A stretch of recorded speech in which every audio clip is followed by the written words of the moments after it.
Here I've got another question suitable for a double award or a triple award student. This one's from 2018 or 2019, and it's right from the end of the foundation tier paper. So this is the sort of standard of question we would find on the foundation tier, obviously, but also starting to creep into the higher tier papers. So there's lots of reading to do here. We've got lots of information about different isotopes of iodine. We've got some information about how different isotopes are used to treat cancers. And then we've got a question here saying, explain why iodine 123 is unsuitable to treat prostate cancers. So we need to take a look at the list here. We need to find this one here, and it tells us that it has a half-life of 13 hours and emits gamma radiation. So why does that make it unsuitable for treating a prostate cancer? Well, I would say that if it's 13 hours, it's the shortest, it's one of the shortest, I should say, of these half-lives here. So I would say that because I think with such a short half-life, it's all going to be gone before it can be effectively used, because the half-life is too short. I mean, there is a worse one. I mean, it would be even worse to try and use iodine 128. You wouldn't even get it out of the generator. You wouldn't get it out of the reactor that makes it. But 13 hours is still too short as well. You imagine trying to transport it and then use it.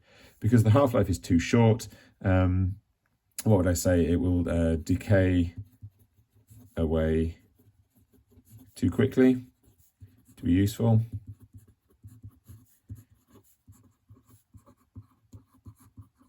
Yep. Okay.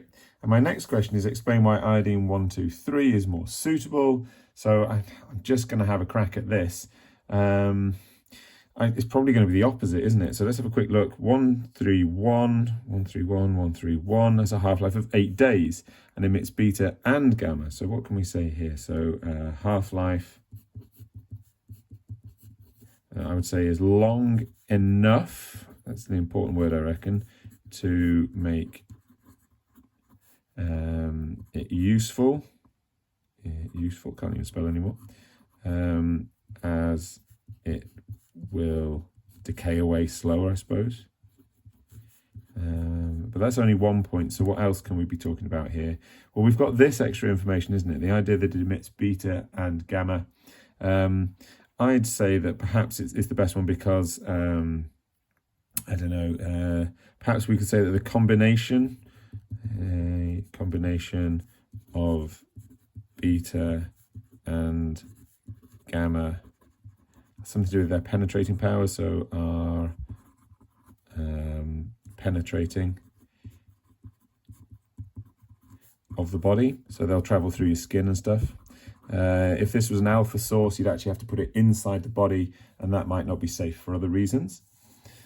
So lastly, we've got part C here.